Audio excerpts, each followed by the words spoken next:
Shalom, selamat pagi semua. Apa kabar hari ini?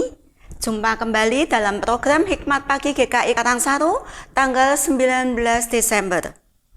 Sebelum kita memulai segala aktivitas, pagi ini biarkanlah kita diizinkan untuk duduk diam, mendengar dan merenungkan firman-Nya. Kita berdoa dulu yuk. Dengan segala kerendahan hati, kami sujud datang menyembah kehadirat-Mu ya Bapa, untuk mengucap syukur dan berterima kasih atas segala hal yang boleh terjadi pada kami. Semalam telah berlalu, kami percaya Engkau menjagai, melindungi, dan memperhatikan kami senantiasa, sehingga pagi ini kami boleh bangun dengan kesegaran, kekuatan, dan kesehatan baru yang daripada-Mu, untuk kembali melakukan tugas-tugas yang Kau percayakan kepada kami untuk kami kelola. Hikmat pagi yang sebentar kami akan dengar ya Tuhan, dibawakan oleh Ibu Betty. Biarkanlah firman ini boleh menjadi benih yang subur di dalam hati kami. Persiapkan kami ya Tuhan, untuk menjadi ladang yang subur untuk Kau taburi benih firman-Mu. Biarkanlah firman yang kami dengar boleh menjadi tuntunan, pimpinan dalam kami menjalani hidup ini. Berfirmanlah ya Tuhan, kami siap mendengarkan. Di dalam nama Tuhan Yesus kami berdoa. Amin. Tema renungan hari ini berjudul Genderang dari Kongo. Terambil dari Yohanes 1 ayat 19 sampai 23. Khusus saya akan baca di ayat 23. Jawabnya, "Akulah suara orang yang berseru-seru di padang gurun. Luruskanlah jalan Tuhan, seperti yang telah dikatakan Nabi Yesaya." Demikian sabda Tuhan, syukur kepada Allah. Ibu Bapak yang terkasih dalam Tuhan Yesus Kristus, Republik Demokratis Kongo adalah sebuah negara di Afrika Tengah. Berdasarkan wilayah, Kongo menjadi negara terbesar kedua di Afrika dan terbesar ke-11 di dunia. Kongo memperoleh kemerdekaan dari Belgia pada 30 Juni 1960. Segera setelah itu, negara ini dihadapkan pada serangkaian gerakan separatis. Republik Demokratis Kongo sangat kaya akan sumber daya alam, namun mengalami ketidakstabilan politik, kurangnya infrastruktur, korupsi, ekstraksi, dan eksploitasi komersial, serta kolonial selama berabad-abad dengan sedikit perkembangan. Utusan Injil Kate Gustafson dipaksa meninggalkan Kongo karena perang saudara yang meletus pada tahun 1997.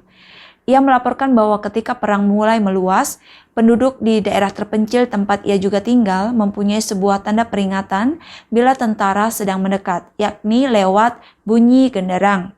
Di bawah tanah dan sepanjang tepi sungai, tabuhan drum yang mengerikan itu akan terdengar dan memperingatkan adanya bahaya.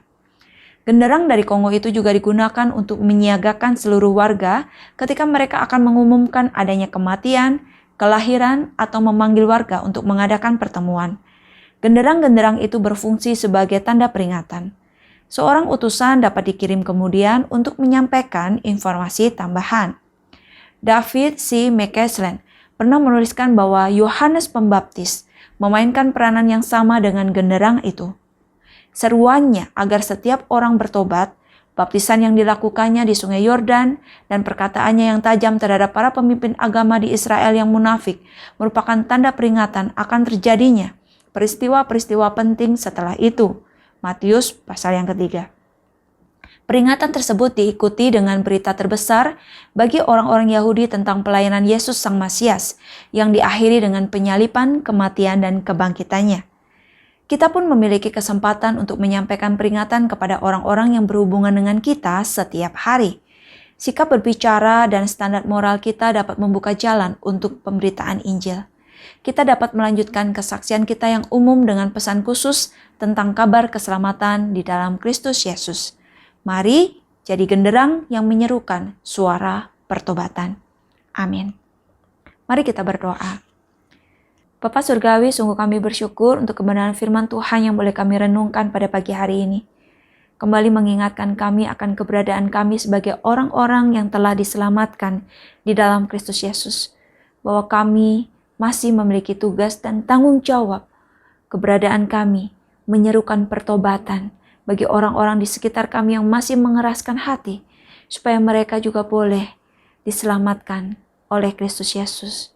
Mohon belas kasihan dan kemurahan-Mu ya Allah, untuk memimpin dan menuntun kami, melayakkan kami, untuk melakukan tugas pemberitaan Injil ini dengan sebaik-baiknya. Terima kasih, kami mempercayakan hari ini dan segala sesuatu yang kami kerjakan. Kiranya Tuhan memberkati dan apapun juga yang kami lakukan menjadi berkat bagi sesama dan mempermuliakan nama Tuhan.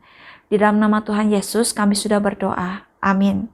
Selamat pagi, selamat berkarya, Tuhan Yesus memberkati kita semua.